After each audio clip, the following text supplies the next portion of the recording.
What's going on the Winners Win Podcast? Your boy Loso 2.0. And today we're going to talk about Abaktha. That is a tough name to read. Now, before we do that, just some housekeeping things. Like this video, share, subscribe to the Winners Win channel, comment below. If you're watching this on any type of podcast platform, like this video, 5-star review, and leave a review below so I can better serve you. Excuse me, I just had a egg and cheese bagel this morning for breakfast, but Abaktha, let's see what that is. It is derived from Persian descent, meaning happy or prosperous, which that happy word is so funny to me because I hate that word, because happy means something has to happen for you to feel good, you know what I mean? But prosperous, I like that, right? Trying to, grow and prosperity, in the search of joy, right? Now it says, Abaktha was one of the 7 eunuchs or chamberlains who served in the place of Ahasuerus, king of Persia. And it's in Esther chapter 1, verse 10. Okay? See, this is about to get interesting. Because usually when I'm reading from the Metaphysical Dictionary, the thing I love about it, right, is that it literally checks where the word is derived from. Now, usually it's Hebrew descent, but in this one, it also has Greek as Persian, stuff like that, right? So it says, metaphysically, right, a eunuch. It says a eunuch in consciousness represents a thought from which the capacity to increase life in its form has been eliminated, which makes sense, right? Because a eunuch, if you don't know what a eunuch is, it is someone who they kind of get their stuff snipped. And it may be literal, right? So I know, for example, I'm watching Game of Thrones, the bald dude that looked like Kingpin, he literally has his completely cut off or burned or whatever, right? Cut off and burned. So now he's just bald down there, right? So in consciousness, it's a thought, right? So you have a thought. It's an eliminating thought, which you can't have any creativity from this thought, right? It's all eliminated because nothing else can be produced from it, obviously, because just like a unit can't keep producing no more. Same thing as your thought cannot keep producing anyway. So it's a limiting thought, right?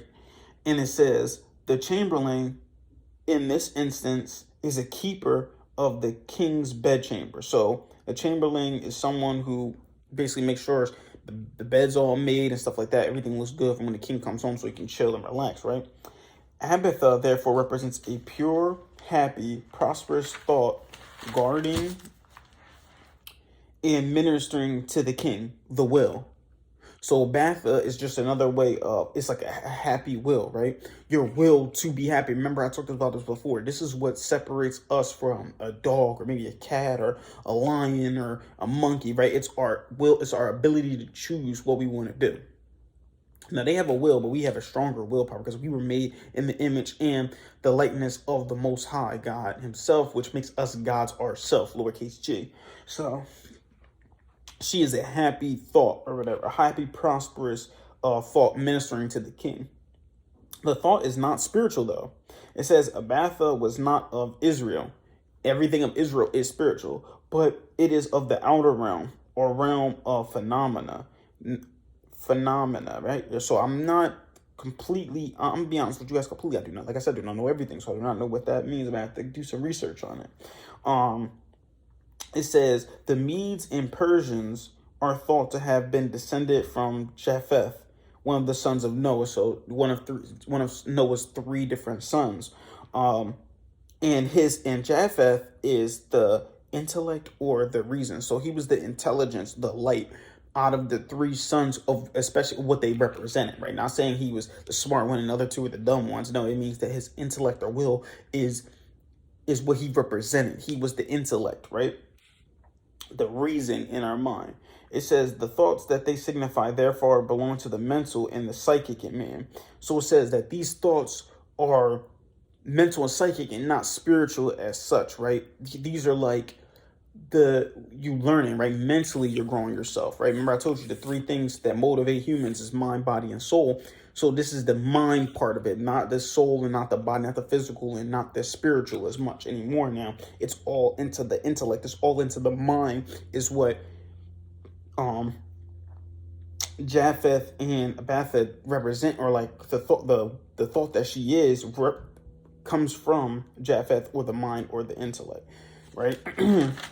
So we're talking about Ecbatha, which was one of the 7 eunuchs or chamberlains who served in the place of Ahasuerus, king of Persia. And basically we talk about how a eunuch really is a limiting thought that cannot keep recreating, right? Because eunuchs can't reproduce anymore. So your thought is the same way. This thought, this Habatha, or this eunuch thought, it represents a thought that can't produce anymore, right? And it says that Habatha is a pure, happy will, like thought that's like a will that's ministered to the king, but it's not spiritual because they descend from Japheth, which Japheth is mental. Remember I told you about the 3 motives of humans: is mind, body, and spirit. This is not the soul or spirit. This is not the body. This is the mind. So it's really literally your intellect. This is your reasoning that it comes from. So Betha is a happy thought that is from the reasoning, not from the actual, from within, not the spirit. And it says 7 signifies perfection or fullness on the natural plane of consciousness. So the number 7 means perfection. It means fullness in the natural plane of consciousness. So that's really all I had today for you guys. Definitely a shorter episode. That's how it is sometimes when you're reading from the dictionary and stuff like that. Got the dictionary results. Other than that, man, I want you guys, let's do some housekeeping. Like this video, share it, subscribe to the Winners Win channel. And also I want you to comment below what a eunuch represents. Okay, see if you're just paying attention.